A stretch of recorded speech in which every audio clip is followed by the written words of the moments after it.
René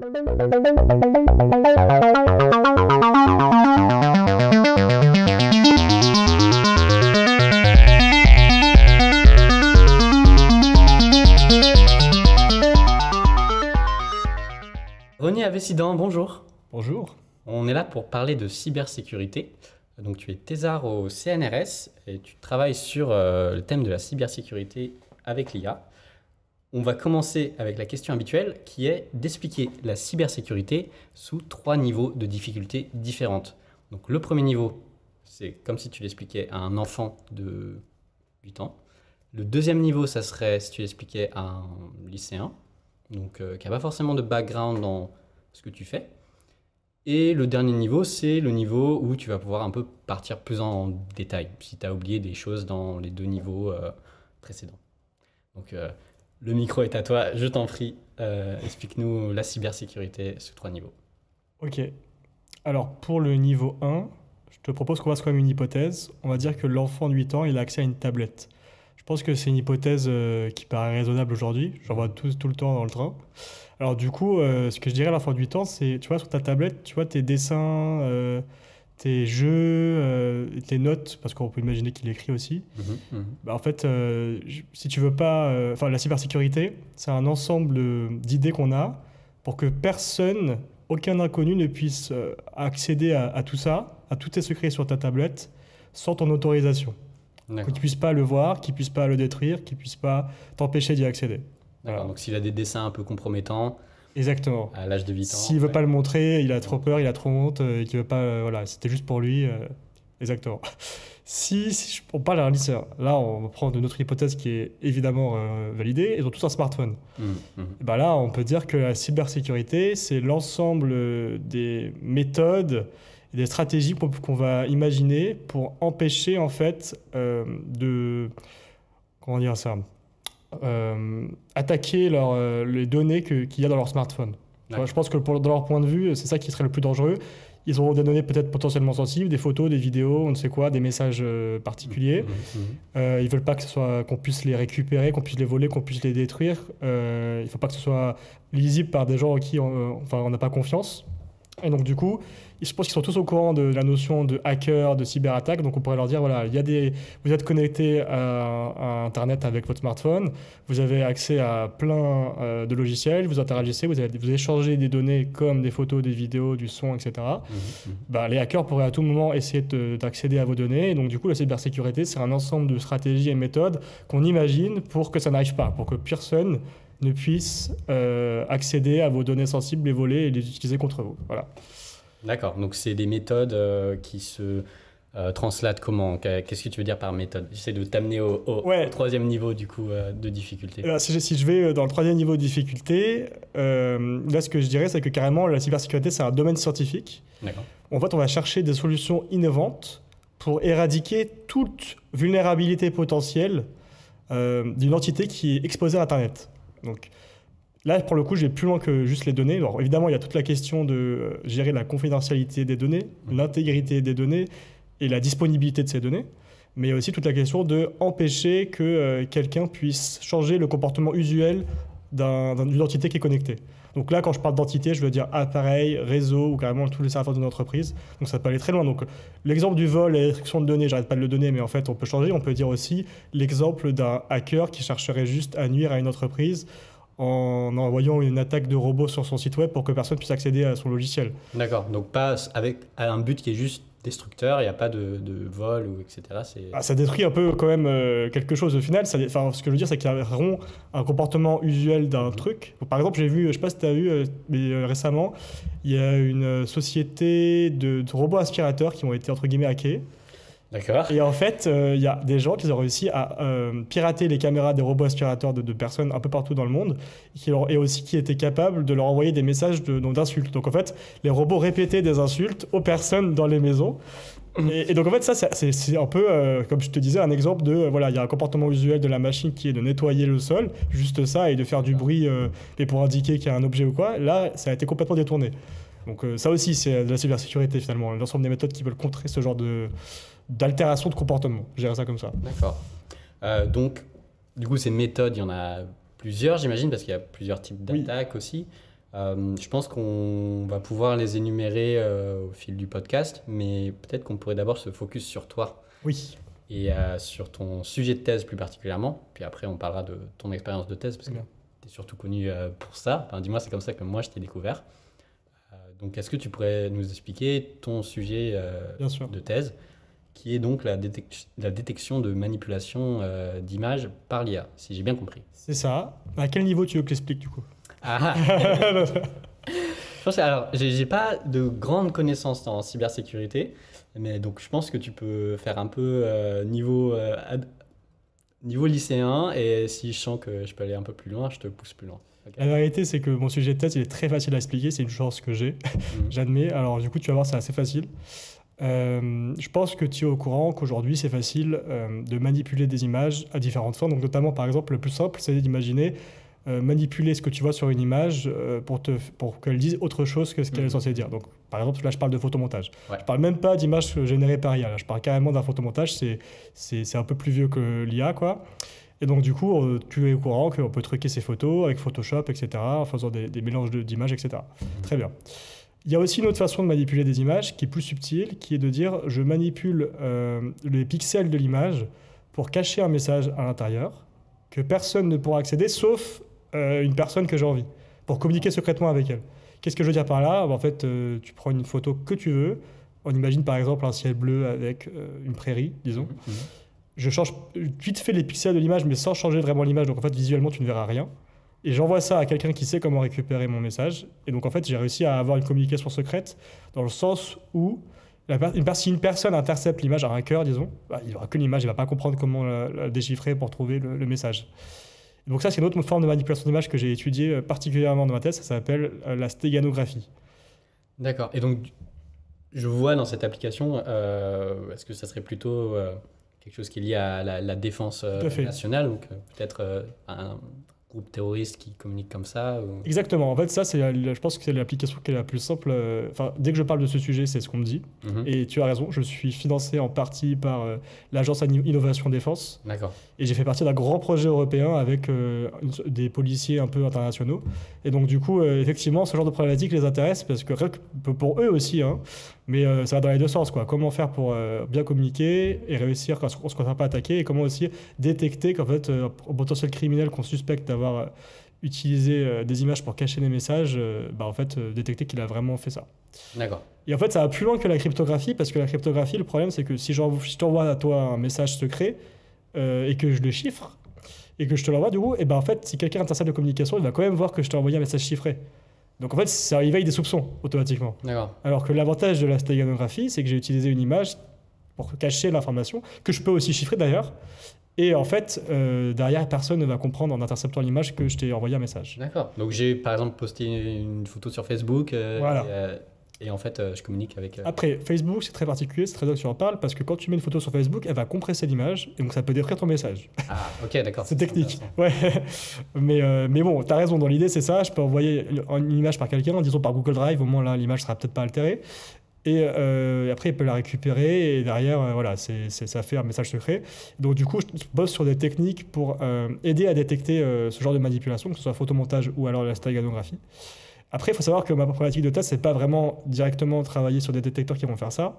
Enfin, c'est ça, mais sauf qu'en fait, il y a une problématique qui est sous-jacente, qui est beaucoup plus importante, qui est la problématique de généralisation. C'est-à-dire qu'en fait, dans la recherche, il y a déjà des très belles méthodes pour réussir à faire ce que je t'ai dit, mais en fait, elles ne marchent que dans les conditions de laboratoire, avec une belle base de données, bien propre, bien nettoyée, dans des conditions très particulières. En pratique, ça déconne. En pratique, ça déconne. Pour les cas réels où j'ai vraiment, je suis dans un cas criminel et je veux savoir si la personne elle a utilisé de la stéganographie ou pas, en fait, comme je ne sais pas quel appareil photo a pris la photo, quelles ont été les opérations qui ont été faites avant d'insérer le message, en fait, tout ça, ça crée une différence entre... l'IA, elle a appris sur une base de référence.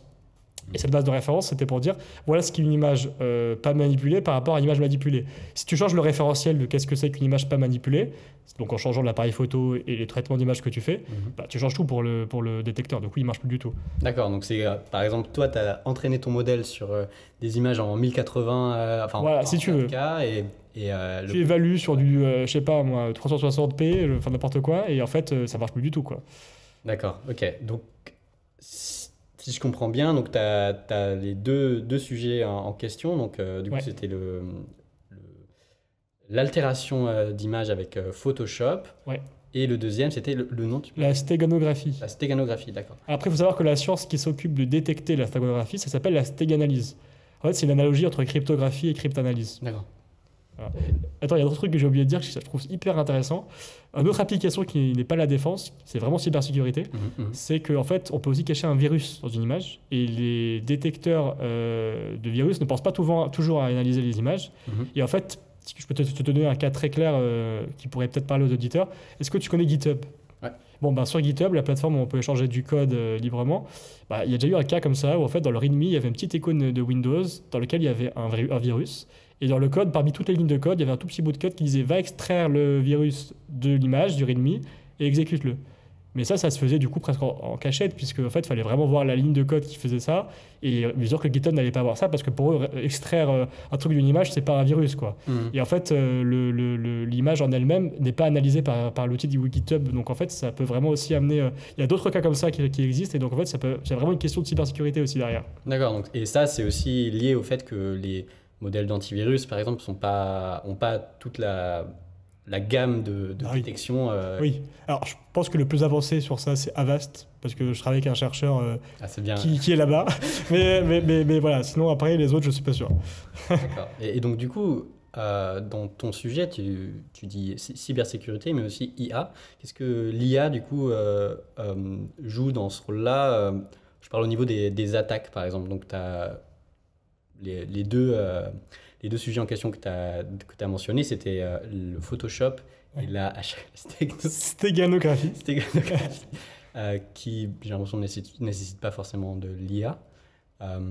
Mais est-ce que tu as aussi des applications, enfin des attaques qui utilisent l'IA? En fait, c'est pas ça, je pense que tu as mal compris. En fait, le photomontage et la stéganographie, effectivement, c'est pas fait par IA, c'est vraiment fait sur Photoshop ou avec d'autres logiciels ou alors avec des méthodes qui vont venir insérer, par exemple, dans le bruit de l'image, le message. Parce qu'en fait, par exemple, si tu imagines mon ciel avec ma prairie, si tu caches le message dans le ciel, c'est beaucoup plus détectable que dans la prairie. Ouais, parce que tout est uniforme, tu changes un pixel, ça se voit plus.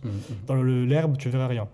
Mais du coup, en fait, moi, l'IA où je l'utilise, c'est dans la détection de tout ça. La détection de photomontage, la détection de stéganographie, qui est la stéganalyse. Et pourquoi j'utilise l'IA? Simplement parce qu'à l'œil nu, tu vois rien. Le but, c'est que le photomontage ou le truc, la stéganographie, tu ne vois pas à l'image qu'il s'est passé quelque chose. Donc, en fait, l'IA, et ça, c'est un domaine particulier où un humain ne pourrait pas faire la tâche. Et on a besoin, du coup, d'un algorithme qui va avoir la différence entre ce qui est vrai et ce qui est faux.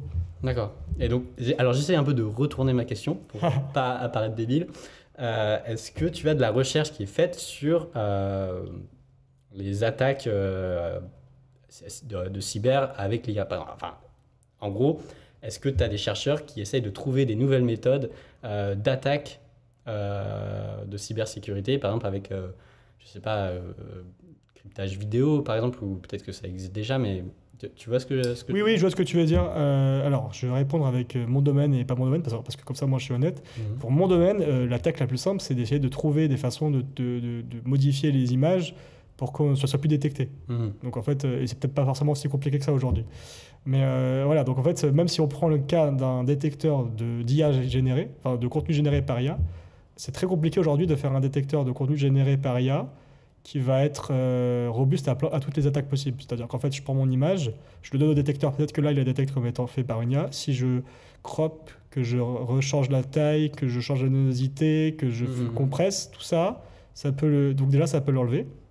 Et c'est problématique, et je vais relier ça avec autre chose de la cybersécurité, parce qu'en fait, les deepfakes, la création de contenu généré par IA, ça peut amener à des cyberattaques d'un genre nouveau.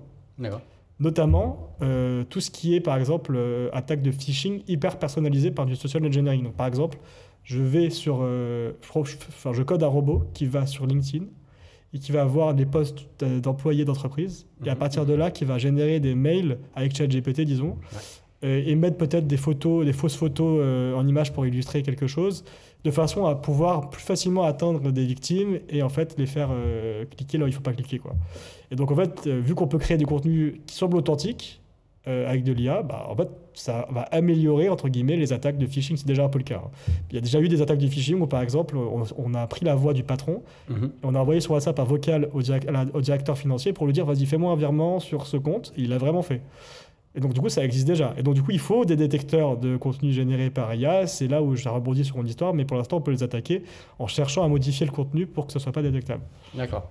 Bon, du coup, là, on a fait un petit overview de tout ça. Mais peut-être qu'on peut d'abord, du coup, se focus sur ton expérience en thèse. Parce que, du coup, la cybersécurité, c'est une partie. Mais tu essayes vraiment de pas mal de gens que je connais. Je te sens vachement investi dans le fait de démontrer c'est quoi une thèse, d'expliquer un peu les problèmes qu'on peut avoir, le fait dans ton cas, de un peu dealer avec l'envie d'entreprendre, de créer une compagnie après la thèse, tout en faisant la thèse en même temps, donc c'est peut-être un peu compliqué des fois. Mais donc, j'aimerais un peu avoir ton retour sur, de manière générale, si tu peux nous résumer un peu tous tes posts LinkedIn. C'est quoi ton expérience de thèse? Voilà, peut-être on va faire un rewind sur l'histoire. Ok, la question est ambitieuse. Ce que je peux dire, c'est que quand j'ai démarré ma thèse, assez rapidement, je ne sais pas pourquoi, je suis pris l'envie de faire du contenu sur quelque chose. Je ne savais pas trop quoi, puis j'ai réfléchi et je me suis dit qu'en fait, je suis arrivé en thèse un peu par hasard, moi. Et j'ai dû prendre la décision genre en 1 ou 2 mois. Alors qu'en fait, c'est une décision qui t'implique sur 3 ans et que c'est vraiment sérieux. Et que si je merde sur cette décision, c'est vraiment dommage, quoi. Et donc, du coup, je me suis dit, tiens, mais c'est dommage qu'il n'y ait pas du contenu pour nous expliquer ce que c'est qu'une thèse finalement. Qu'est-ce qu'on risque à faire une thèse? Est-ce que c'est bien pour nous? Est-ce que c'est bien pour nous? Parce qu'en fait, c'est quand même un sacré deal le truc, quoi. Et on a beau avoir des réunions sur ça des fois dans le master, quand on fait un master de recherche, mais on les a à toute fin en M2, quand il faut on a à peine 1 mois ou 2, comme je disais, pour répondre, c'est beaucoup trop tard. Et puis en fait, plus généralement, je me suis rendu compte de ça qu'après, il y a aussi des gens qui se posent la question, mais ok, je suis en CDI et j'ai envie de faire une thèse, comment est-ce que je peux le faire? Bref, il y a un tas de questions sur la thèse que plein de gens se posent, et ça m'est venu à l'esprit du coup de dire, attends, pourquoi je ne pourrais pas créer un podcast donc, il s'appelle thèse, antithèse, synthèse aujourd'hui, mais créer un podcast qui vient documenter ce que c'est que faire une thèse sur différents axes en répondant aux questions que tout le monde se pose. Donc, chaque épisode, c'est une question, c'est autour d'une thématique, une question, et en fait, il y a plusieurs intervenants qui viennent répondre à cette question. Et quand j'ai commencé à faire ce podcast, je me suis dit, mais en fait, c'est bête parce que je fais un podcast, mais en vrai, le vrai truc pour que j'aide vraiment les personnes à revenir dessus et à, comment dire, écouter le plus de conseils possible, c'est peut-être que je devrais moi aussi participer un peu sur les réseaux, par exemple sur LinkedIn, j'ai choisi LinkedIn, pour build in public ma thèse, entre guillemets, pour montrer ce que c'est que faire une thèse finalement, montrer genre les coulisses, exactement ce que tu viens de dire. Et donc ouais, j'ai commencé à faire ça, ça m'a vraiment beaucoup plu, je me suis rendu compte que ça aidait vraiment des gens, alors du coup j'ai continué, sachant que moi ça me prenait pas tellement plus de temps plus que ça dans ma thèse, parce que je programme les posts à l'avance et qu'en fait ça se fait le week-end, quoi. Et en plus, nous, on a de la chance, comme dans l'informatique, de pouvoir programmer des choses. Et le temps que ça programme, des fois, si tu n'as rien à faire, tu peux parler d'un truc qui t'a marqué dans la journée, quoi. Voilà. En plus, ça prend pas de temps de faire un post LinkedIn, franchement. Et donc, l'idée de tous ces posts, c'est pas forcément de dire faire de l'entrepreneuriat en parallèle du doctorat. Je pense que si c'est ça que tu as compris, c'est pas forcément ce que je voulais faire passer. J'avais compris que c'était une de tes qualités. Non, en fait, moi, je ne fais pas forcément ça, parce que je trouve ça compliqué de faire les deux à la fois, même s'il y en a qui le font. Je dirais plutôt qu'il y a d'énormes parallèles qu'on peut faire entre l'entrepreneuriat et un doctorat, et que du coup, si un doctorant, à l'issue de sa thèse, veut se lancer dans l'entrepreneuriat, c'est tout à fait pertinent. D'accord. En fait, c'est un peu ça que je veux défendre. Parce qu'en fait, là, j'ai résumé post LinkedIn, tu vas comprendre. Le doctorat, c'est vraiment une stimulation intellectuelle que tu ne retrouves pas forcément dans les métiers, on va dire, normaux, dans les CDI normaux, à l'issue d'une école d'ingénieur, disons. Et la particularité, je trouve, c'est qu'il faut être très fort pour résister à l'incertitude. C'est-à-dire, en fait, que dans le temps, c'est hyper ambitieux, la mission du doctorat, c'est de faire avancer l'état de l'art sur une problématique donnée. Comment toi, en sortie de master, tu vas réussir à vraiment faire avancer l'état de l'art et faire en sorte que du coup, la science avance grâce à toi, quoi. Donc, c'est hyper ambitieux, tu vois. Est-ce que tu penses que c'est pertinent de faire ça en sortie de master ou... Maintenant, je te dirais que c'est pertinent de le faire n'importe quand. Mais en fait, moi, dans mon esprit, je me suis dit que dans tous les cas, je voulais montrer une entreprise. mais qu'en fait, le doctorat, c'était une façon de gagner en crédibilité sur l'IA Totalement. et sur la cybersécurité. Et que du coup, derrière, ça allait m'aider pour l'entreprise, pour lever des fonds, pour etc. Tu vois. Donc en fait, c'était juste dans ma tête, quand j'ai accepté, je me suis dit aussi, ok, mais ça ne m'empêchera pas de faire de l'entrepreneuriat parce que, en fait, derrière, ça va me faire gagner de l'expertise. Ce que je ne savais pas, c'est que ça va me faire gagner aussi des compétences hyper précieuses pour l'entrepreneuriat. Et en fait, ce que je te disais, voilà, c'est que la résilience à l'incertitude, c'est hyper développé en thèse parce qu'en fait, on est là, on avance sur une connaissance, une problématique que peut-être personne n'a explorée à part nous, ou alors très très peu de personnes, et en fait, il faut innover. Et pendant des semaines et des semaines, on fait des expériences, ça marche pas. On recommence, ça marche pas. On recommence, ça marche pas. Puis peut-être il faut attendre 6 mois pour qu'il y ait quelque chose qui marche. Et après, il faut peut-être attendre encore un peu plus pour pouvoir rédiger un article, pour qu'il soit accepté, pour qu'il soit publié, pour qu'on puisse le défendre en conférence. Donc en fait, c'est tout un système de « Ok, je ne lâche pas parce qu'au bout du tunnel, il y a du succès. » Et ça, c'est une mentalité d'entrepreneuriat. C'est la même chose. J'ai un produit, je cherche mon marché, ça marche pas, je change, ça marche pas, je change, ça marche pas, je change. Il y a que j'attends le marché et qu'il y a quelque chose qui se passe. Tu vois ? Donc déjà, il y a ça. Après, il y a tout ce qui est gestion de projet. En fait, en thèse, on ne se rend pas compte, mais on est hyper autonome. Et en fait, on doit gérer les pistes de recherche qu'on a envie d'explorer, les expériences, on doit tirer des enseignements des expériences qui ratent, on doit enseigner, on doit encadrer des étudiants en stage. Enfin, je dis on doit, en vrai on peut, mais en fait, en faisant tout ça, ceux qui freinent le choix de faire ce genre de choses, ils développent des compétences hyper précieuses. On peut aussi conseiller des entreprises grâce à notre expertise. On peut être amené à vulgariser ce qu'on fait dans des émissions scientifiques. Ça va très très loin. Donc en fait, si on joue le jeu à fond, eh bien en fait derrière on développe des compétences hyper précieuses, très proches de l'entrepreneuriat. Même si la différence c'est qu'en entrepreneuriat on veut maximiser le profit et en recherche je dirais qu'on veut maximiser la connaissance, quoi.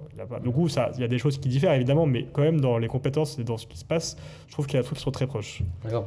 Donc qui est une étape essentielle aussi au fait de monter ensuite ton projet de compagnie. Je ne sais pas si c'est lié au fait de... si c'est lié au sujet que en fait, tu as étudié. Ça c'est un autre conseil que je donne aussi aux gens qui me suivent, c'est si vous faites un doctorat, le plus tôt vous avez en tête le projet professionnel que vous voulez faire après le doctorat, le plus tôt vous pouvez régler votre doctorat de façon à ce que ce soit un tremplin pour cet objectif. Si on veut être professeur après la thèse, il faut enseigner pas mal d'heures en doctorat, il faut participer à l'équipe, il faut organiser des conférences, tu vois, il y a des trucs à faire que si tu les fais dans ton CV, ça va paraître comme une star par rapport aux autres qui n'ont pas fait ça. Et donc en fait, si tu sais à l'avance ce que tu veux après, à la suite de ta thèse, c'est à toi, tu peux carrément régler ton doctorat en choisissant les missions que tu veux pour que tu aies la meilleure expérience derrière, quoi. Pour avoir un raccourci finalement dans ta vie. Est-ce que tu penses que tu pourrais nous faire une sorte d'état de la recherche en France et peut-être ailleurs, si tu as un peu un avis sur comment on gère la recherche de manière générale? Je sais pas trop, je pourrais dire... Alors, franchement, c'est hyper ambitieux de dire ça, même si j'ai encore interviewé plein de personnes de plein de domaines différents, que ce soit en sciences humaines et sociales ou en sciences exactes. Donc en fait, je commence à avoir quand même pas mal de retours. Mais je dirais quand même que la recherche académique, c'est assez bureaucratique. Bon, c'est en train de plus en plus changer, hein, mais quand même, il y a plein de choses qui sont lentes. Je trouve que, en tout cas, les doctorats ne sont pas très bien payés, mais je pense que c'est le cas aussi quand on monte, c'est pas si bien payé par rapport au niveau.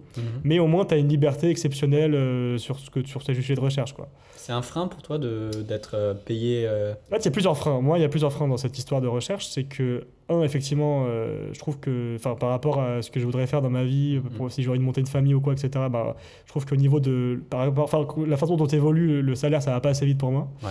Mais même au-delà de ça, tu as un problème aussi parfois de liberté géographique, parce que par exemple, tu gagnes un concours pour être chargé de recherche au CNRS, je sais pas. Des fois, tu n'as pas le choix de où tu vas atterrir, parce que ça dépend de la demande en France, du coup. D'accord. Et tu peux te retrouver être hyper loin de ta famille, de tes proches. Je connais des gens, ils étaient en couple, tous les deux chercheurs, ils ont chacun postulé à des trucs, et ils se retrouvent à l'autre bout de la France, tu vois. Ouais. Donc il y a un problème de liberté financière, un problème de liberté géographique. Et après, ça c'est que à court terme, à long terme, ça se résout, tu vois. Mais moi, je sais pas, l'entrepreneuriat, ça me paraît plus, parce qu'en fait, il y a aussi l'idée de rendre concret des idées et vraiment pouvoir aider les personnes plus proches, quoi. Parce que en fait, la recherche, tu vois pas forcément tout de suite l'impact que ça va avoir sur la société, alors qu'au moins en entreprise, quand tu fais de la recherche privée, tu le sens un peu plus, parce que tu drives un peu la recherche dans ce sens-là. Et tu arrives à gérer cet aspect-là, le fait que tu travailles sur quelque chose depuis 3 ans, et au final, les gens te demandent de nous montrer des choses. Et... Bien sûr. Alors moi, je suis assez chanceux dans le sens où je collabore, je t'ai dit, avec un projet européen. Enfin, j'ai collaboré, il n'est plus d'actualité le projet, mais j'ai collaboré avec un projet européen où il y avait vraiment de la police scientifique qui était là pour voir l'état d'art de ce qu'on faisait, qui suivait, qui attendait des retours. Donc en fait, finalement, moi, j'ai eu l'impression que ça servait, quoi. Je ne sais pas si ça va vraiment servir, mais au final, moi, ça s'est inscrit dans un projet où vraiment ma thèse a été hyper appliquée, finalement. Même la façon dont j'ai mené mes expériences et mes publications, c'est super appliqué. Comme je suis vraiment dans le scénario où je place dans la pratique, où la personne, elle veut vraiment que son IA, qui détecte des manipulations, bah, en fait, elle arrive à le faire en vrai, quoi. Donc du coup, moi, je me sens assez proche de la pratique au final.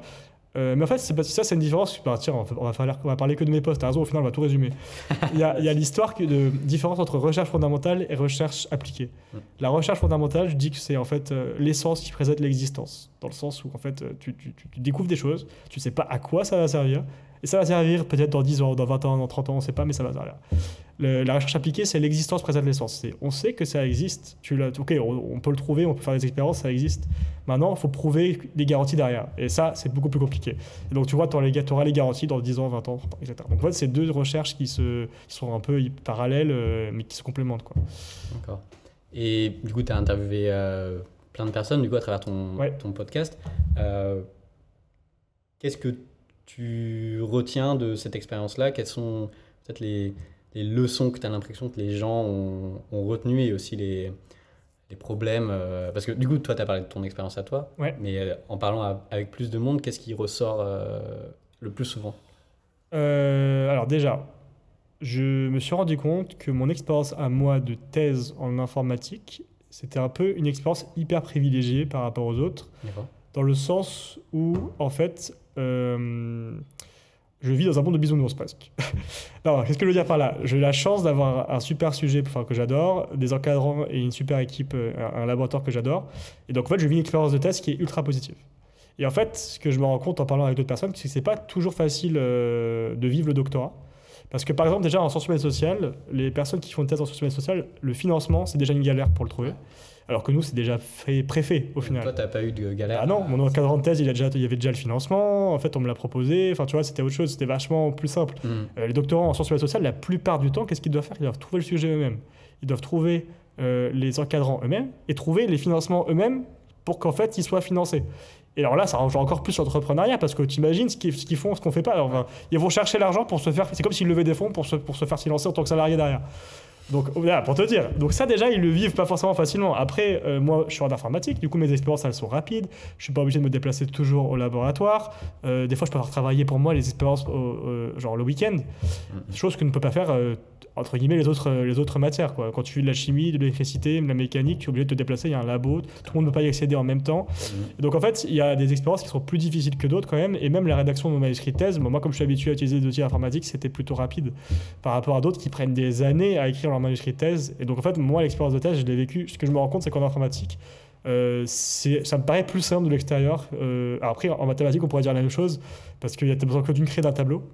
Mais la seule différence que je vois, moi, c'est qu'en mathématiques, tu es l'expérience dans le sens où c'est toi qui cogites. Alors que nous, on peut laisser cogiter l'ordinateur et on fait notre vie, quoi. Ouais, t'as pas de shortcut. C'est ça, exactement. Et donc voilà, c'est ça. Et donc en fait, après bon, ça veut pas, je dis pas que les expériences de thèse c'est des mauvaises expériences. En vérité, ce que je ressens, c'est que la majorité des gens sont super contents d'avoir fait une thèse. Ils ont, comme je t'ai dit, des super compétences. Mais en fait, c'est pas un long fleuve tranquille. C'est vraiment une épreuve qui est beaucoup plus dure que ce que je pensais moi, comme ça en arrivant bêtement, quoi. On va dire ça comme ça. Parce que toi, tu viens pas du coup d'un CDI avant, c'est vraiment... Non. Tu as fait la voie normale. En fait, j'ai fait entre guillemets la voie normale dans le sens où... Enfin, je sais pas si c'est vraiment normal. J'ai fait une école d'ingénieur et j'ai remplacé ma dernière année d'école d'ingénieur par 2 ans de master de recherche en IA parce que je voulais être spécialisé là-dedans. Okay. Déjà, c'est pas un choix que tout le monde fait parce que c'est de la recherche. Et ingénieur-recherche, les gens n'aiment pas forcément la transition. Et là, par contre, master de recherche-thèse, c'est effectivement une transition qui est logique. Après, moi, dans ma tête, je voulais faire de l'entrepreneuriat. Donc en fait, la thèse, c'était venu vraiment au dernier moment, comme je t'ai dit. Donc ouais, c'est moitié logique, moitié peut-être pas logique, parce qu'il y a cette idée quand même que j'étais ingénieur de base et que je suis venu faire de la recherche. Alors moi, j'ai un point de vue sur ça. On m'a déjà critiqué sur LinkedIn en me disant « Oui, tu as volé la place d'une personne qui a fait des concours d'école d'ingénieur mais qui a raté, parce qu'en fait, tu as pris la place d'un vrai ingénieur qui aurait fait un vrai taf d'ingénieur, alors que toi, tu bosses dans la recherche que tu aurais pu faire en fac, quoi. Tu vois. Sauf que moi, pour moi, cette remarque, elle tient pas, parce que la recherche, c'est une sorte d'ingénierie des outils. les ingénieurs, ils utilisent des outils. Ces outils, ils ont été développés par des chercheurs. Donc en fait, la recherche, elle crée les outils des ingénieurs de demain. Donc en fait, c'est reste de l'ingénierie, entre guillemets, tu vois. Tu as une approche qui est quasi similaire, quoi, mais juste avec des... Ben oui, c'est juste que la différence, c'est que je veux innover et je veux casser ce qui existe déjà pour créer des nouvelles choses. Là où l'ingénieur va plutôt chercher c'est quoi le meilleur actuellement, bah, il va chercher où? Dans l'état de l'art de la recherche. Donc voilà, donc au final, ça se complémente parfaitement. Donc franchement, ce commentaire, il ne servait à rien. D'accord. Alors, du coup, tu veux monter un projet d'entrepreneuriat. J'ai l'impression que c'est un peu le moment pour faire ça, surtout en cybersécurité. Bon, j'ai fait quelques recherches que je cite pour montrer que j'ai fait des recherches. J'ai vu que la taille du marché mondial de la cybersécurité est estimée à 208 milliards de dollars et qui devrait atteindre 276 d'ici 2030. Il y a une augmentation des investissements, du coup. Les entreprises investissent massivement en cybersécurité avec un budget mondial estimé à plus de 1000 milliards de dollars sur la période de 2017 à 2024. Et j'ai aussi vu dans un de tes posts que la France était le 5e pays à se faire le plus attaquer par des hackers. Donc, tu sens qu'il y a quelque chose, il y a une sorte de vague qui arrive Bah, en fait, bon, alors, pour tes chiffres, super, je te fais confiance là-dessus parce que je vais faire un trigger warning, je ne suis pas expert financier en cybersécurité. Totalement, oui. Par contre, ce qui est sûr, c'est que le monde est de plus en plus connecté, les IA arrivent à grands pas, ça facilite tout ça. Et donc, en fait, il va y avoir de plus en plus... En fait, de tous les cas, je pense qu'on ne pourra jamais changer ça. Il y aura de plus en plus de cyberattaques et en fait, il y aura de plus en plus de brèches, de failles et d'opportunités pour les hackers. Ça, il ne faut pas se voiler la face. Après, le fait que la France soit autant catastrophique, c'est parce qu'on a des systèmes, je ne sais pas si tu as vu les systèmes dans les hôpitaux qui sont complètement désuets. Il y a un gros problème de sensibilisation des personnes à tout ce qui est cybersécurité. Vraiment, en fait, c'est juste qu'il y a un manque de réaction, quoi. Je sais pas, en fait, je pense qu'on coupe les budgets, mais comme on coupe les budgets, on coupe aussi la sécurité, et donc derrière, on n'a pas peur de se faire attaquer, enfin, on se fait vraiment attaquer. Et c'est assez facile, finalement, pour les hackers d'utiliser des vieilles failles ou des vieilles attaques qui fonctionnent sur nous, parce qu'en fait, on n'a pas pris le temps de sensibiliser déjà les gens à ces attaques et aussi à protéger les systèmes.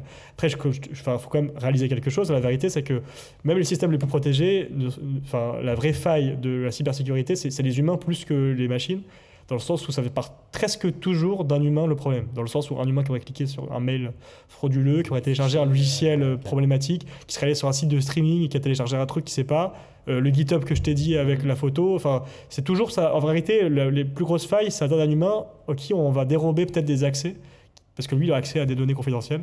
Donc c'est plus simple que d'aller directement dans le réseau hacker voilà, tu vois. Mais est-ce que tu as l'impression que c'est du coup une course vers l'avant, est-ce qu'on arrivera à rattraper ce cheval qui court mais la cyberattaque, c'est le jeu du chat et de la souris. En fait, les meilleures personnes en cybersécurité, c'est des personnes qui vont aller être hyper proactifs, qui vont anticiper toutes les vulnérabilités avant qu'elles arrivent. Et il y a même des outils pour ça. Je ne sais pas si tu es au courant, mais il y a des trucs qui s'appellent des honeypots. Okay. C'est en fait des sortes de faux accès qu'on laisserait attaquables entre guillemets sur les sites internet des entreprises pour voir ce que les gens vont faire. En fait, en gros, on laisse une porte ouverte exprès, donc en faisant croire à la personne qu'elle va hacker et accéder à des données sensibles de l'entreprise, et on observe tout ce qu'elle fait pour à l'avance savoir ce qui va se passer et qu'est-ce que les gens veulent. Tu vois, donc en fait, c'est un peu cheval de Troie, entre guillemets. Tu vois, donc si tu vois que la personne, elle veut accéder à des données confidentielles sur tel produit, tu es au courant et donc tu vas plus sécuriser ton infrastructure par rapport à ça, quoi. Et en parlant des stratégies de compagnie, j'ai un peu regardé ça aussi et je trouve ça c'est assez drôle parce que du coup, c'est un jeu, quoi. C'est le chat et la souris, comme tu as dit. Et j'ai vu quelques compagnies qui du coup envoient des fausses, des faux phishing et qui essayent de comment on dirait, de prendre les gens, de sensibiliser les salariés. Mais ouais, ça, on l'a nous aussi à l'université de Lille. On nous envoie régulièrement des faux mails pour tout tester. Et en fait, si on n'a pas réussi le test, on nous envoie un lien vers un module de cybersécurité. Tu vois. Qu'est-ce que tu penses de ça? En fait, c'est pas bête. Non, mais c'est pas bête. Ils notent pas forcément, mais c'est pas bête pour se rendre compte de comment ton entreprise, elle est sensible aux attaques, en fait. Ça te donne des métriques, ça. En fait, ça sert à avoir des métriques sur comment ta entreprise est en danger ou pas par rapport aux menaces. Si tu vois tout de suite avec une statistique assez simple si tes salariés sont assez sensibilisés ou pas. Après, l'histoire de leur faire voir des modules e-learning à valider, je ne sais pas si c'est la meilleure façon parce que ça crée une charge. Tu vois, ça leur dit il faut que je valide les modules, j'ai envie d'aller vite. En fait, ouais, je me suis fait avoir, mais je ne ferai plus avoir. Tu vois, c'est peut-être pas la meilleure façon. Je ne sais pas trop comment le faire, mais en fait, par contre, ces sociétés qui font ça, c'est un vrai enjeu et ça permet vraiment d'avoir des statistiques assez sympathiques pour les entreprises, pour savoir comment ça marche au niveau comment ça se passe au niveau de la sensibilisation de leurs salariés. Moi, je me souviens, par contre, moi, ça m'a fait mal. Le dernier que j'ai reçu là, il n'y a pas longtemps, ça fait une semaine. C'était un phishing qui disait oui, le laboratoire, donc sachant qu'on était jeudi, hein, Ouais. le laboratoire n'aura plus de Wi-Fi après-demain. Et donc, du coup, vous pouvez demander une clé 5G en cliquant sur ce lien le temps qu'on répare le Wi-Fi. Voilà. Bon, l'après-demain, c'était samedi, donc du coup, le laboratoire était fermé, donc c'était pas possible. Ouais. Et en plus, le titre du mail, c'était info@arnaque.net ou je sais pas quoi. Bon, ils ont un peu mal fait leur truc sur ce coup-là. Ouais, mais après, il fallait cliquer 2 fois sur le mail pour voir le mail, hein, c'était pas non plus direct. Mais en fait, ça, tu vois, je me suis dit, un truc très con, que peut-être que j'ai implémenté dans pas longtemps, parce que c'est très simple à mon avis, on pourrait faire une extension Chrome qui va venir regarder juste des éléments dans ton mail pour te pointer qu'il y a des trucs qui vont pas. Genre le mail il va pas, avec ChatGPT par exemple. Tu envoies à ChatGPT l'expéditeur et les pièces jointes ou je sais pas quoi, il te fait une analyse et en mode il te dit ok, je pense qu'il y a un problème parce que l'expéditeur il marque arnaque.net. Puis après le lendemain ça va être samedi, donc t'es sûr que le labo il est là. Le lien il paraît bizarre, tu vois. Je pense que c'est pas con d'avoir aussi des outils comme ça qui t'analysent les mails. Et comment tu créerais la base de données du coup faut récolter un max de... Je sais pas encore, mais en fait l'idée c'est de dire, de voir si je peux coder ce genre d'extension avec ChatGPT lui-même en fait, et voir ce qu'il me propose, réfléchir avec lui. Mais en fait c'est juste une analyse directement avec ce que ChatGPT sait. Il n'y a pas besoin d'une base de données. En fait, si tu lui donnes déjà ton texte et ton mail et le faux mail, les faux pièces jointes, il va déjà te donner une analyse. Hein. Et je suis sûr qu'elle est pas nulle. Ouais, tu vois, donc en fait c'est très con. C'est juste connecter ChatGPT à tes mails ou alors un truc équivalent à LLM Mistral ou je sais pas quoi, pour qu'en fait derrière t'aies juste un retour direct sur le mail en mode si tu l'as pas vu venir et ben en fait on te prévient, tu vois. En fait ça va plus loin que le filtre anti-spam, parce que le filtre anti-spam de Google et compagnie c'est juste oui non c'est un spam tac tac, et du coup c'est vrai ça rate en fait, et il y a pas plus que ça, et donc ça va pas venir analyser le mail et te dire je pense qu'il y a un problème dans le mail nanani nana. Ça va pas t'inciter, en fait ça va pas être l'avantage de cette stratégie que j'imagine là, ça va inciter la personne à réfléchir un peu plus sur ses mails. Est-ce que tu aurais du coup 3 conseils à donner à une personne tout à fait nulle en cybersécurité? Qu'est-ce qu'il faut suivre? Qu'est-ce qu'il faut un peu respecter au minimum? En fait, je pense que le conseil numéro 1, c'est être hyper vigilant. C'est-à-dire qu'en fait, tout questionner. Tu vois une image, sur Internet, avant de réagir sur l'image, vérifie qu'elle est vraie d'une façon ou d'une autre. Pose-toi la question, est-ce que c'est pas fait par IA ? Tu vois une vidéo, pareil, tu vois un texte, pareil. Enfin, tout ce que tu vois sur Internet maintenant, il faut imaginer que c'est potentiellement faux. Donc, il faut être hyper vigilant par rapport à ça. Pareil, si on t'appelle et on se fait passer pour un conseiller free, un conseiller bancaire, je sais pas quoi, et qu'on a des informations sur toi, ça ne veut pas forcément dire qu'en fait on est vraiment la personne qu'on dit, parce que les informations, on peut les avoir eues grâce à une fuite de données. Ouais. Là récemment, Free s'est fait hacker, c'est pour ça que je prends cet exemple. Il y a des IBAN qui ont fuité. Du coup, on peut se faire passer pour la banque et dire oui, vous êtes le client dont l'IBAN est ta. Comme c'est le vrai IBAN, on peut y croire. Donc en fait, non. Faut bien avoir conscience que quand on contacte les gens par téléphone, il y a énormément d'arnaques aujourd'hui. Je pense que je suis plus appelé par des arnaqueurs que par ma famille ou mes proches. C'est pour te dire. Et donc en fait, non, mais c'est con, mais en fait, je pense que le seul conseil à avoir, c'est une vigilance assez accrue, genre une prudence en fait par rapport à ça. Et limite, je dirais, vos appels, si vous connaissez pas le numéro, bah vous répondez pas. Si c'est important, il y a un message vocal et c'est fini. Parce qu'en fait, je pense que c'est de la perte de temps aussi pour la personne de comprendre que c'est une arnaque. Enfin, ça va lui... Et pareil, les SMS, est-ce que c'est un vrai SMS? Est-ce que j'ai vraiment acheté un colis? Est-ce que j'ai vraiment reçu... Est-ce que ça a du sens que SFR m'envoie ce message, tu vois? En général, dès qu'on demande des informations sensibles, genre mot de passe bancaire ou quoi, quand même, il faut avoir un peu de jugeote et se dire que c'est pas normal. On va parler un peu de l'évolution du coup du secteur, parce que toutes ces technologies-là pour attraper les gens vont forcément évoluer. Donc moi, j'aurais bien aimé avoir ton opinion, ou peut-être ton exercice de pensée sur l'évolution de la cybersécurité dans le monde dans les 20 prochaines années. Est-ce que tu as déjà réfléchi à putain, qu'est-ce qui va arriver après ça, quels nouveaux trucs ils vont trouver? Dans les 20 prochaines années, c'est facile en fait. L'IA est là, mais en fait ça va continuer. évidemment, mais en plus de ça, il va y avoir les robots. Les robots où il y a de l'IA dedans, peut-être. Et donc là, le robot aspirateur que je te donnais comme exemple, c'est une prémisse du futur.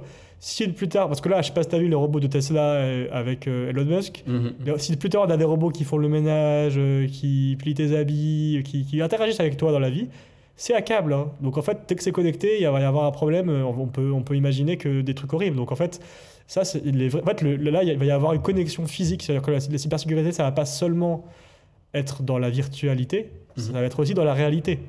Et donc, il va falloir faire hyper gaffe à ça.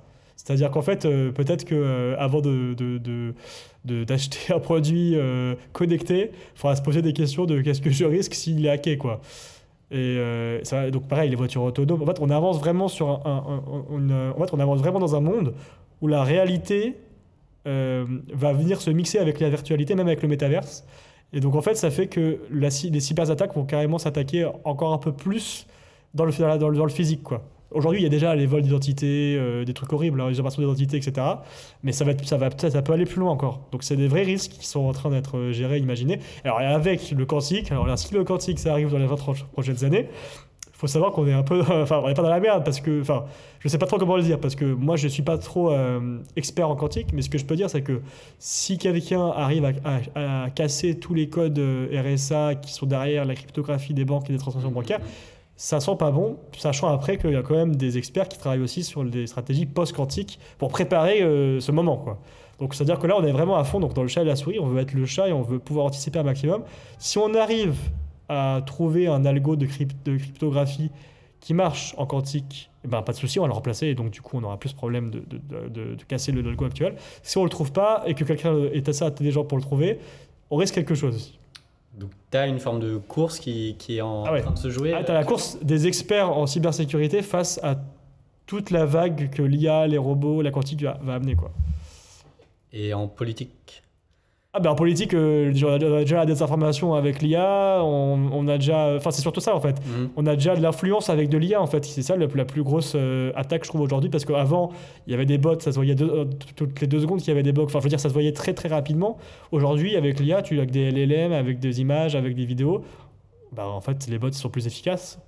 On peut plus facilement influencer les gens. Je sais pas si tu as vu, mais sur TikTok, il y a eu la nièce de Marine Le Pen, enfin une fausse nièce de Marine Le Pen, qui a été générée entièrement par IA, un peu sexy et tout. Comme ça, les gens, en fait, ils sont à fond. Non, mais c'est ça. Ils sont à fond dessus et en fait, ça les influence. Non, mais c'est bête, mais il y a eu ça et c'était réaliste. Et il y a des gens qui ont cru. Et il y a plein d'influenceuses sur Instagram qui sont totalement fausses. Et en fait, qui peuvent influencer n'importe qui. Enfin. Et donc, du coup, tu penses que ça va pousser à prendre quelle direction au niveau politique, au niveau du ça touche tout le monde, quoi. Parce là, il va y avoir, il y a déjà des lois qui sont en préparation de la part de l'Union européenne et des États-Unis pour clairement indiquer que les contenus sont générés par IA quand c'est le cas. On va interdire aux entreprises qui créent du contenu généré par IA de les laisser dans la nature sans qu'on puisse identifier que c'est fait par une IA. D'accord. Et quand tu vois du deepfake, par exemple, est-ce que t'imagines qu'il y aura peut-être un QR code qu'il faut scanner pour voir si la vidéo elle est vraie Peut-être pas, peut-être plus simple que ça. Il va y avoir peut-être un petit icône. En ce moment, il y a un truc qui est à la mode, c'est une petite étoile pour dire que c'est généré, quoi. Tu sais, il y a une étoile en forme de losange. Et en fait, c'est sur le côté d'une image ou d'une vidéo. Et en fait, ça te dit que c'est généré, quoi. Ça peut juste être ça. Mais en tout cas, il faut un signe distinctif qui te dit que c'est généré, quoi. D'accord. Et pareil, la presse, quand elle va utiliser des photos, des images ou du texte pour illustrer leurs articles, tout ça, à chaque fois qu'ils ont généré quelque chose, ils vont devoir le dire. S'ils l'ont récupéré sur Internet, ils vont devoir faire passer ça dans une moulinette de détection pour garantir qu'en fait, c'est vraiment vrai ce qu'ils disent. Parce qu'en fait, ils ne peuvent pas se permettre aujourd'hui de prendre une image et de la croire sur parole. Et donc, du coup, dans le sens inverse, si tu as une image qui est présentée comme vraie et qu'on veut certifier qu'elle est fausse, qu'elle est vraie, du coup. Ah, pardon. Il y a déjà des technologies pour faire ça aujourd'hui. Mais en fait, c'est très lié les deux. Dans les deux cas, il faut savoir un truc, il y a un truc qui s'appelle le tatouage numérique. Ça consiste, c'est très proche de mon sujet de test, tu vas voir. Ça consiste à insérer un message invisible, proche de la stéganographie, mais dans le sens qu'on veut qu'il soit détectable par n'importe qui, parce que là, le but, c'est de dire que c'est fait par une IA, par exemple. Et donc, du coup, je mets de façon invisible dans une image, dans une vidéo, dans un son, dans un texte, une sorte de code que toi, tu verras pas du tout à l'œil nu. Mais en fait, je peux brancher un détecteur qui va te dire automatiquement que c'est fait par une IA. Et donc, du coup, avec cette technologie-là, on simplifie le processus de détection, quoi. Ok. Est-ce que tu as des choses que tu aimerais mentionner, que tu n'as pas encore mentionné, des sujets intéressants sur la cybersécurité? Oula, alors là, il y a des... J'ouvre une boîte de Pandore. Ouais, tu ouvres une boîte de Pandore. Je sais pas trop, parce que je trouve qu'on a parlé déjà pas mal de trucs. Enfin, alors là... Un pan qu'on n'a pas mentionné, peut-être. Quoi? Un pan qu'on n'a pas mentionné de la cybersécurité? Je pense qu'il y a aussi le risque de faire confiance aux IA à 100%, qui est sous-estimé. D'accord, ouais. Parce que, en fait, on ne se rend pas compte, mais le fait d'avoir confiance en quelque chose, ça détruit la vigilance, la prudence. Donc, comme je te disais avant. Donc, par exemple, si une IA, un exemple tout bête que j'ai vu récemment, si tu veux générer du code avec ChatGPT, des fois, ChatGPT, il va inventer des bouts de code qui n'existent pas. Hein. Il appelle des fonctions qui n'existent pas. Et il va le faire sur plusieurs fois. Il va le faire sur plein de personnes, les mêmes fonctions. Si tu es un hacker et que tu le sais, tu vas créer la fonction, la librairie qu'il faut, et tu vas créer un truc qui va en fait hacker les personnes qui utilisent le code. Et sans le savoir, les personnes vont copier-coller le code de ChatGPT, ils vont faire leur produit, mais en fait, ce sera complètement hackable. Et il y a plein de petits leaks comme ça, en fait, que tu peux imaginer. Tu peux aussi imaginer autre chose. Je suis un employé, j'utilise l'IA, et en fait, ce que je sais pas, c'est que tout ce que je rentre comme données au LLM, c'est piqué par ChatGPT ou par Microsoft, ou il y a quelqu'un qui peut intercepter les données, quoi. Donc, en fait, tout ce que je rentre, qui peut être confidentiel, c'est volé, quoi. Et donc, en fait, il y a toute une question aussi de comment j'empêche la fuite de données, parce que j'ai rentré des données dans une IA, et en fait, du coup, je veux pas que ça fuite. Ouais. Qu'est-ce que tu penses de l'évolution de l'IA de manière générale? On voit qu'il y a une tendance petit à petit du coup, à faire confiance à l'IA, mais il y a une explication à ça, c'est que c'est des modèles de plus en plus larges qui arrivent à produire de plus en plus d'informations qui sont, bon, malgré le fait que tu as beaucoup d'hallucinations, ça commence à être de plus en plus correct. Ouais. Est-ce que tu as l'impression qu'on part vers une sorte de grande monopolisation de l'information? Est-ce que tu as déjà pensé à des scénarios catastrophes? Alors, vraie question. Après, moi, je vais te reprendre sur un point. Tu dis qu'on fait des modèles de plus en plus gros. Je pense que la stratégie est en train de changer. Parce que, en fait, les grands acteurs veulent que ce soit intégré au téléphone, aux ordinateurs. Et donc, tout ça n'a pas forcément la capacité de lancer les produits génératifs tels quels. Et donc, du coup, en fait, il y a une autre tendance qui est en train de se créer, qui est de dire, OK, je vais faire des modèles qui sont autant efficaces que ce qui existe vraiment, voire plus, mais qui sont plus petits, qui consomment moins, etc.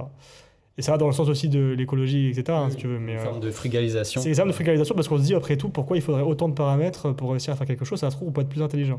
Et notamment, Mistral font ça, par exemple, avec leur dernier modèle, ils ont inventé un truc qui s'appelle les Ministral. Et en fait, l'idée, c'est de dire que j'ai un modèle qui est beaucoup plus efficace que le tout premier qu'on a sorti, le premier Mistral. Mais au moins, celui-là, je peux l'intégrer peut-être dans les smartphones, dans les ordinateurs, tu vois. Donc, c'est vraiment, ça rapporte autre chose. Ok. Alors, du coup, ça jouerait plus sur le côté confiance et performance ouais. À ce niveau-là. Donc, du coup, est-ce que tu as des prévisions un peu sur le sujet? Qu'est-ce que tu veux dire par scénario catastrophe? T'imagines quoi en tête là? T'as quoi dans ta tête? Je sais pas, on peut réfléchir à peut-être qu'on a une sorte de Big Brother qui va au final développer le modèle le plus efficace que tout le monde utilise, et au final c'est les gens derrière l'algorithme qui contrôlent un peu l'information qui est distribuée. Ok, alors je comprends mieux parce que pour moi la catastrophe, il y a plein de gens qui imaginent plein de scénarios en IA. Du coup, j'imaginais pas forcément celui-là. Donc c'est bien que tu m'aies orienté vers ce que tu imaginais. En vérité, je trouve que là actuellement il y a beaucoup d'acteurs sur le génératif. Et je pense pas forcément que tout va venir dans les mains d'une seule personne. D'accord. Parce que chacun essaie d'explorer une façon différente de faire en sorte que le génératif rencontre un marché. Et en fait, ça peut marcher de différentes façons. Tu vois, il y a Claude, par exemple, je sais pas si tu as vu récemment, ils ont publié une façon de contrôler l'ordinateur avec le LLM. Donc, tu lui demandes une tâche et il peut aller, par exemple, tu lui dis, je veux un billet pour Paris-Londres, pas cher. Il va aller sur Google, lui tout seul, il va aller chercher le billet, il va comparer sur un comparateur, il va te proposer un truc, il va te prendre le billet. Donc en fait, tu vois, il y a une autre façon d'interagir avec un LLM.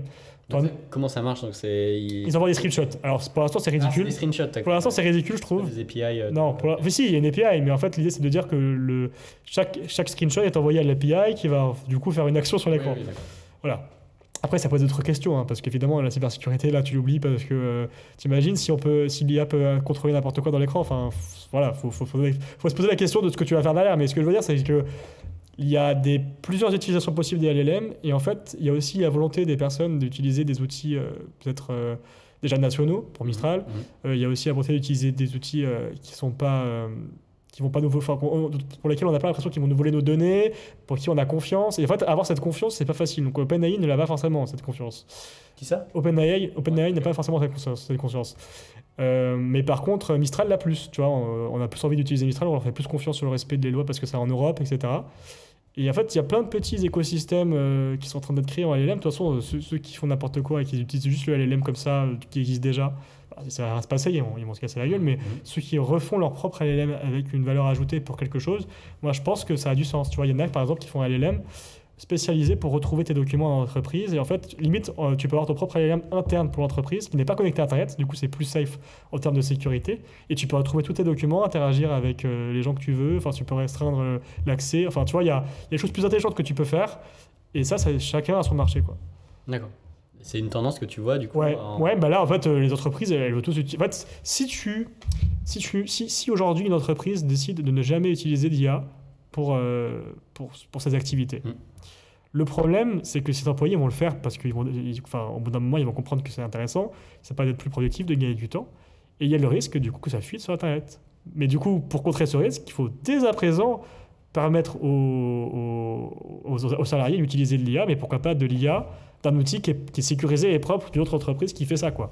Donc il y a vraiment une tendance dans ce côté-là, parce qu'en fait, c'est soit tu acceptes qu'on utilise l'IA, et du coup, tu vas avoir une entreprise qui va te faire un truc safe pour toi en interne, soit tu l'acceptes pas, mais du coup tes employés ils risquent de l'utiliser sur Internet et donc du coup tu risques de perdre tes données, quoi.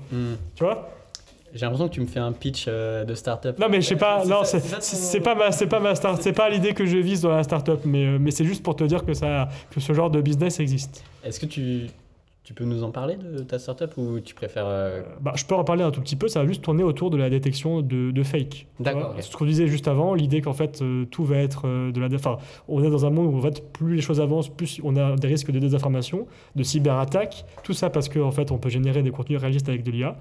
Et en fait là, ma boîte, ça va tourner autour d'une technologie qui va permettre de détecter qu'un contenu a été généré par IA ou non.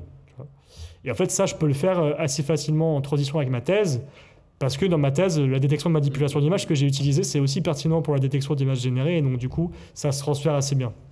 Est-ce que tu sais comment ça... C'est encore un lien avec un de tes posts, t'as vu, j'ai regardé.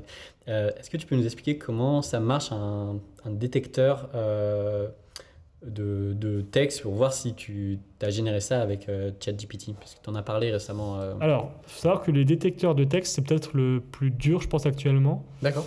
Ça dépend. En fait, déjà, plus tu as de texte, plus c'est facile, évidemment.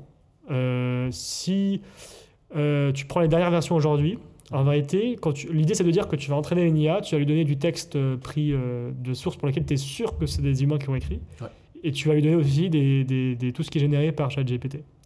Et donc tu vas lui dire, ok, à toi de trouver ce qui fait que dans ce texte-là, c'est plus humain que l'autre. Et en fait, il va voir qu'il y a des mots qui sont utilisés par ChatGPT qui ne sont pas utilisés par les humains. Il va voir qu'en fait, il y a des tournures de phrases qui reviennent chez ChatGPT mais pas chez les humains. Des associations de mots qui sont pensées par ChatGPT mais pas par les humains. Il va te voir que ChatGPT fait un template que ne fait pas l'humain. Et donc en fait, il y a tout un tas d'indices qui sont dans les détails du texte que va venir chercher l'IA. Après, c'est cachable en fait, puisque tu peux modifier des mots. Totalement. Tu peux faire en sorte que c'est pas un template qui est utilisé, mais faire en sorte que ce soit un vrai texte. Et donc, en fait, tu peux orienter le prompt pour bien cacher que ce soit fait par un humain. Donc, tu vois, c'est facile d'arnaquer un peu le détecteur. Après, tu as d'autres détecteurs qui réfléchissent différemment. Ils se disent, ok, je prends que des textes, je sais que pour lesquels c'est des vrais humains qui l'ont fait, et je génère un modèle de qu'est-ce que c'est que finalement la distribution de probabilité d'un texte humain. Et donc tout ce qui sort de ce modèle, c'est une anomalie, c'est généré. C'est une autre façon de le voir, tu vois. C'est un peu bourrin, quoi. C'est dès que tu... C'est pas forcément bourrin. Moi, je trouve ça plus fin parce que c'est dans le sens où tu dis que je veux générer tout et n'importe quoi. Parce que le problème de ce que je t'ai dit avant, c'est que c'est un peu par LLM, tu vois. Donc je prends pour ChatGPT, je prends pour Mistral, je prends pour truc. C'est ok, mais c'est difficile de généraliser. Il y a la même problématique que ce que je t'ai dit en pratique dans ton laboratoire. Si tu prends que ChatGPT, ça marche pour ChatGPT et que pour la version actuelle. Il y a une mise à jour de ChatGPT, ça marche plus. Tu prends Mistral, ça marche plus. Il faut tout recommencer. D'accord. Okay. Au moins dans ce modèle-là, de dire ok, j'ai une distribution de ce qui est réel et tout ce qui sort c'est une anomalie.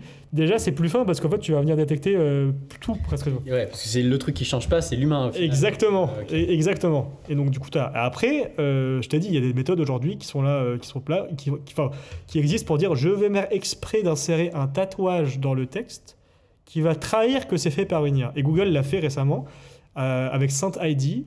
Et en fait, il y a quoi? Il y a même pas une semaine, ils ont mis en public leur algorithme de tatouage de texte généré. Et en fait, ça permet de générer des textes pour lesquels on est sûr que c'est fait par une IA, quoi.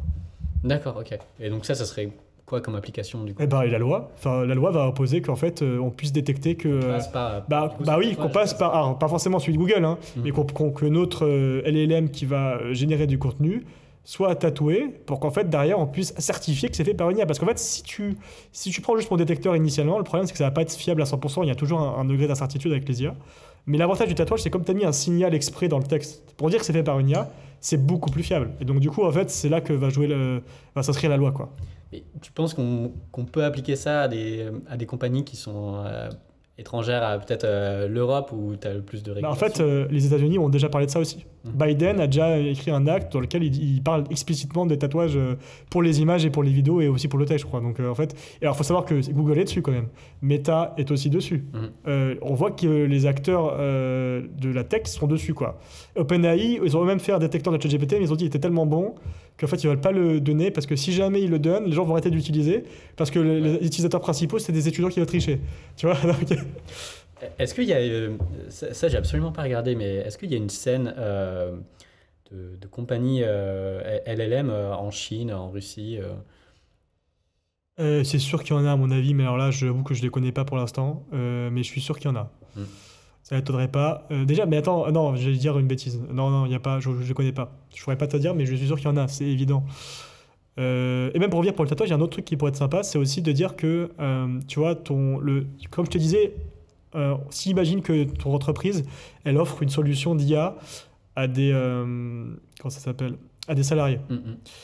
Et qu'en fait, c'est un LLM qui est tatoué. L'avantage de ça, c'est que ça se trouve, s'il y a une fuite d'informations, on peut remonter à d'où ça vient. Parce qu'en fait, on peut aussi faire en sorte que le tatouage ne dise pas que simplement que c'est fait par une IA, mais c'est fait par une IA et ça vient de telle personne, de tel endroit, tu vois, ou de ce mail, tu vois. D'accord, donc un ID complet. Exactement.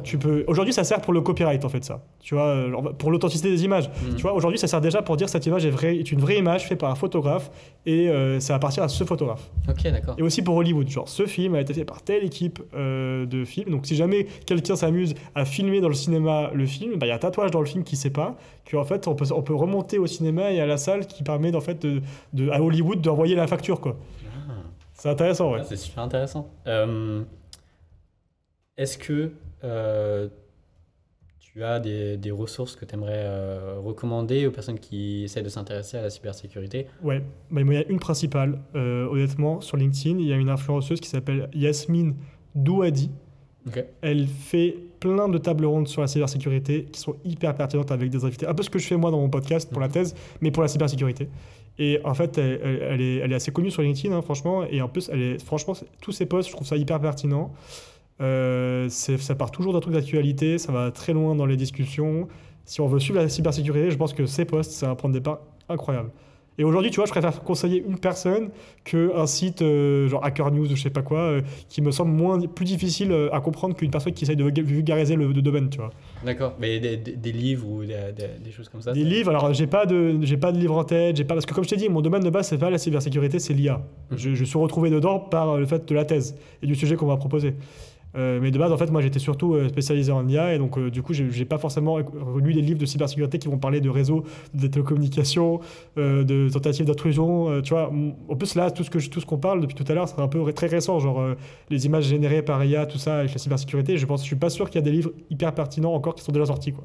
Parce que la chronologie, du coup, sur ces technologies-là, c'est quoi? C'est de 2022, ça explose, quoi. 2022, ouais. Ça existait déjà avant, bien sûr, mais en fait, là, c'est juste que c'est devenu au grand public.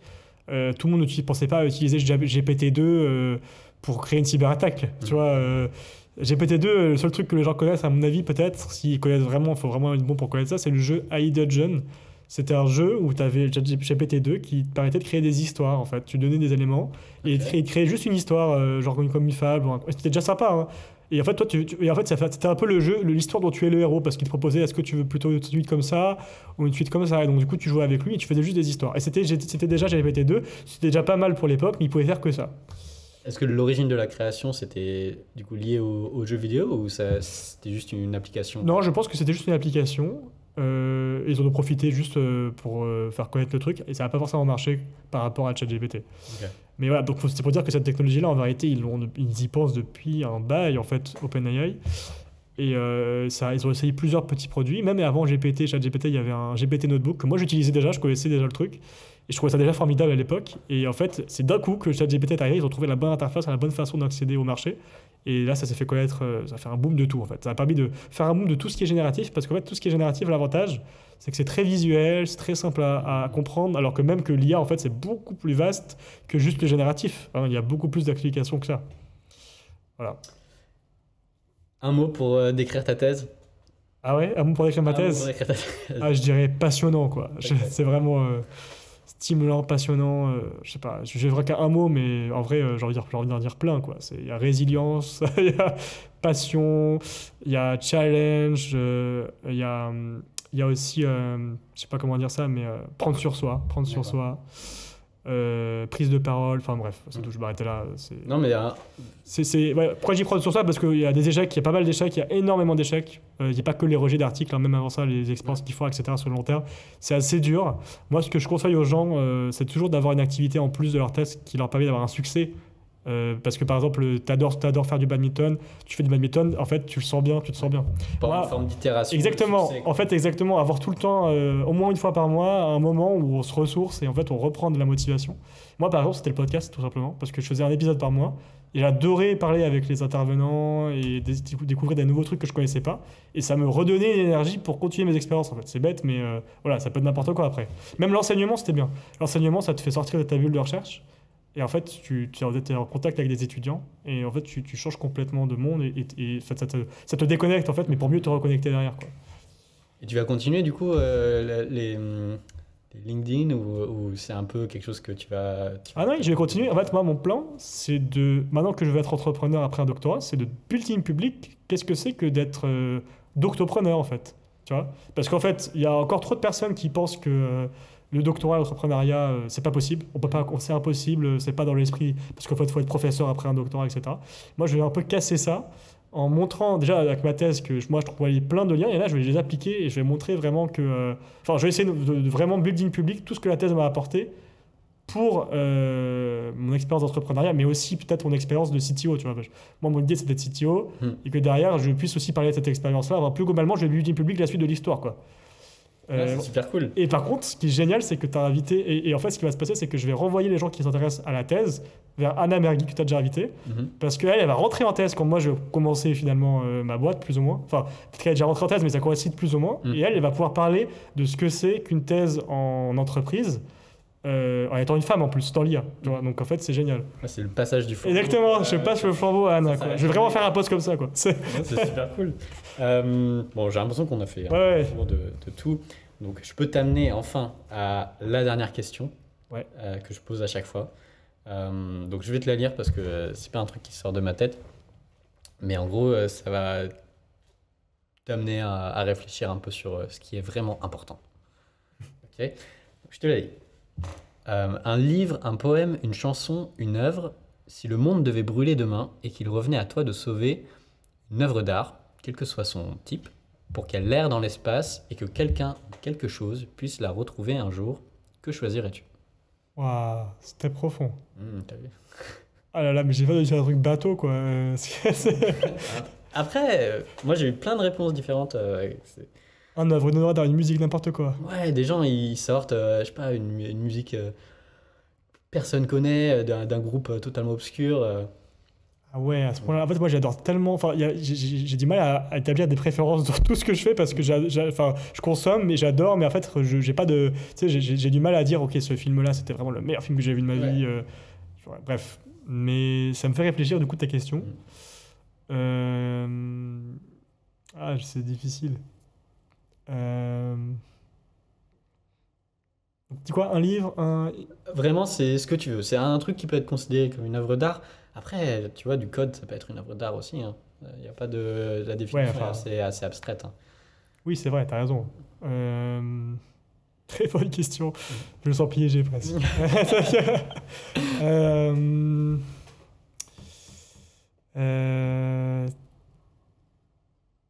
y a un pas? Attends, je réfléchis.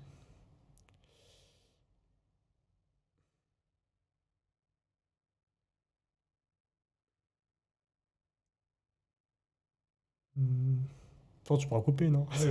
Ouais, désolé, je sais pas pourquoi je suis pas. Il n'y a pas de mauvaise réponse. Je sais qu'il n'y a pas de mauvaise réponse, mais j'ai envie de faire. Vraiment, c'est difficile de faire un choix parce que j'ai dans la tête, j'ai pas fait. Ah si, tiens, très bien. Le dernier film que j'ai vu au cinéma, je l'ai vraiment adoré. D'accord. Et lui, je pense que ouais, je le mettrais bien. C'est Le Robot Sauvage. Je sais pas si tu l'as vu. Le robot sauvage.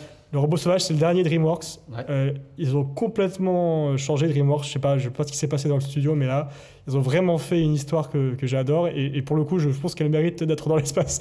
En fait, moi, j'adore les films d'animation en général. Et Le Robot Sauvage, ça raconte juste l'histoire d'un robot qui est échoué sur une île déserte. Et en fait, sur cette île déserte, il n'y a que des animaux.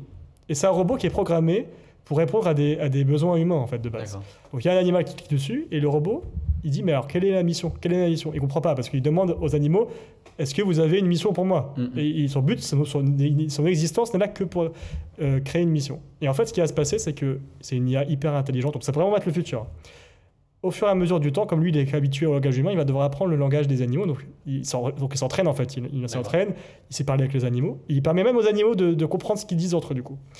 Et en fait, sa mission, ça va être qu'un jour, il va tomber sans faire exprès, il va casser, il va se rapprocher d'un nid. Et en fait, il va y avoir un œuf. Sa mission, ça va être de s'occuper du petit poussin qui va sortir jusqu'à que. Parce que la maman est partie. Parce qu'il a tué sans faire exprès en fait les parents. Ah, ok. Et en fait, ce qui s'est passé, c'est ça, c'est qu'il a tué sans faire exprès les parents. C'est dark et pas dark parce qu'en fait, c'est une espèce d'oiseau qui se mange entre eux, je crois. Donc en fait, il a sauvé la vie quelque part. En fait, il y a aussi l'histoire qu'il lui a sauvé la vie, quoi.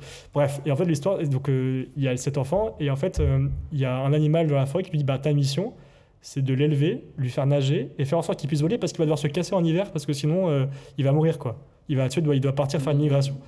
Et là, c'est là que tu vois que pour répondre à la mission, elle change complètement son code, elle repense sa façon. Bah ouais, on est dans un contexte où en fait le robot est imaginé pour qu'il puisse changer son code pour répondre mieux à la mission. D'accord. Tu vois. Et donc du coup, et après ce qui est très marrant, c'est de voir aussi le poussin éduqué selon le robot. Donc oui, il a des airs de robot, genre il parle comme un robot, alors il n'est pas du tout intégré chez les autres animaux. Et tu vois l'évolution de tout ça, et ça te posait plein de questions, tu vois. Et donc, bref, je ne vais pas spoiler plus que ça. Je trouve que le scénario, comme ça, il est déjà hyper intéressant. Et il y a vraiment cette histoire de le futur, à quel point tu vas avoir une IA qui est capable d'être hyper autonome, 100% autonome, au point de changer son code pour mieux répondre à la mission. Qu'est-ce que ça implique aussi derrière? Là, en fait, dans ce film, j'en ai déjà parlé dans un post-LinkedIn récemment, mais dans ce film, le seul truc que je trouve bisounours, bah, c'est obligé parce que ça fait une animation un peu, c'est qu'il y a la notion de bonté qui est super bien codée par le créateur. Je ne sais pas comment il l'a fait. Mais l'IA n'est là que pour faire le bien, genre. Il y a pas de, genre, il pourra jamais changer son code. Enfin, on dirait qu'il peut pas changer son code pour faire le mal, tu vois. Et donc en fait, on est vraiment dans un cas où tu as réussi à implémenter la notion de faut faire le bien, quoi. Ouais, donc c'est ça doit demander des manuscrits de. Mais je sais pas comment faire ça en pratique, hein, mais bien définir la mission, quoi. Ouais, mais déjà après réussir à faire une conscience humaine, on n'y est pas, hein, mais t'as compris. Mais c'est juste que voilà, en tout cas réussir à matérialiser ce que c'est que faire le bien, voilà. Mais au début, ce qui est hyper marrant, c'est de voir le contraste entre le robot qui est hyper froid et les animaux, quoi. Qui peu à peu, le robot, il devient de plus en plus entre guillemets humain, on va dire ça comme ça. C'est hyper intéressant, quoi. Ok. Donc du coup, c'est ce que t'envoies dans... Ouais, je l'envoie parce que putain, franchement, j'ai adoré et c'est vrai que celui-là, il m'a marqué mon esprit, quoi. Okay. Plus que Shrek et compagnie de DreamWorks, tu vois, mais... Donc les aliens devront trouver un lecteur CD. C'est ça. Très bien. Ronnie, merci. Ouais, avec plaisir.